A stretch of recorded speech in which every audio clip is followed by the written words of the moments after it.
Smiling Ganapati Reddy గారికి, energetic అశ్విన్కి, Krishna గారు వాళ్ళు చేసిన ఈ టీజర్ మీరు అందరూ చూసుంటారు. ఆ ఎనర్జీ మీకు కనపడి ఉంటుంది.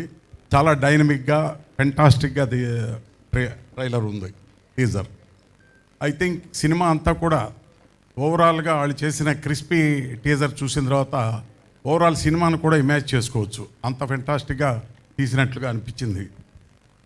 దానికి ముందు వాళ్ళ సెంటిమెంట్స్, హీరో అశ్విన్ ఓంకార్ గారి సెంటిమెంటల్ సీన్స్ ఉన్నాయి. దాంట్లో బహుశా స్టోరీలో సెంటిమెంటల్ సీన్స్ కూడా ఉన్నాయేమో అనిపించింది. ఎమోషనల్ సీన్స్ కూడా ఉండొచ్చు. ఏదైనా ఇంత ఎనర్జెటిక్గా తీసిన ప్రొడ్యూసర్ కీప్ స్మైలింగ్, ఆయనకు ఎందుకు పెట్టుకున్నారు కానీ ఇప్పుడు నవ్వుతూ ఉంటారు. ఎంత ఖర్చు అయినా ఎంత సినిమా అవుతూ ఉంటారు. కీప్ స్మైలింగ్ గణపతి రెడ్డి గారికి నేను ముందుగా శుభాకాంక్షలు చెప్తూ, ఈ సినిమాను ప్రమోట్ చేయటం, ప్రజల్లోకి తీసుకెళ్ళటం అది చాలా ముఖ్యమైన విషయం. ఆ సందర్భంగానే బహుశా ఈరోజు ఈ ఈవెంట్ ఏర్పాటు చేయటం జరిగి ఉంటుంది. అయితే ఇది చాలదు. రిలీజ్ అయిన తర్వాత కూడా నిజం చెప్పండి, అబద్ధం చెప్పండి, మొత్తం మీద జనాన్ని తీసుకురండి. ఎలా తీసుకొస్తారో తెలియదు. ఎందుకంటే సినిమా బాగుందని నాకు అనిపిస్తుంది.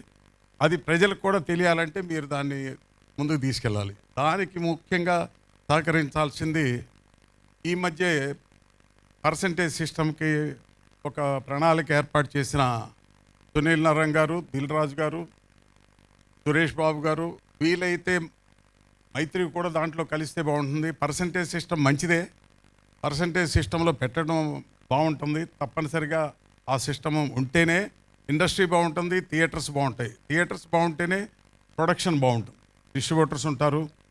అనేక లక్షల మంది బాగుండటానికి మెయిన్ రీజన్ థియేటర్స్లో పర్సంటేజ్ చేసి సినిమాలను బతికించడం.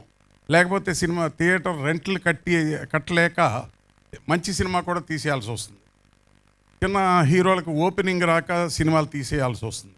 మంచి సినిమా చూద్దాం అనుకునే లోపే అయిపోతుంది. అలాగే ప్రేక్షకులు కూడా ఓటీటీ గురించి తక్కువ రేట్లో ఫ్యామిలీ అంతా చూస్తామనే కక్కుర్తి మానేసి థియేటర్లో ఎంజాయ్ చేయండి. థియేటర్లో ఆ సౌండ్ కానీ, ఆ విజువల్ కానీ, ఆ ఫెంటాస్టిక్ ఇమేజ్ని చాలా ఎంజాయ్ చేయడానికి థియేటర్లో కూర్చుంటేనే బాగుంటుంది. మన చుట్టూ మన పక్కన ఉన్న ఆడియన్స్ కూడా వాళ్ళు చేసే ఎమోషన్స్ అవన్నీ మనకు కూడా తెలియకుండానే ఒక ఇన్స్పిరేషన్ వస్తుంది. అలా కొన్ని సీన్స్లో థియేటర్లో కూర్చొని చూస్తేనే మీకు ఆ ఇన్స్పిరేషన్ ఉంటుంది.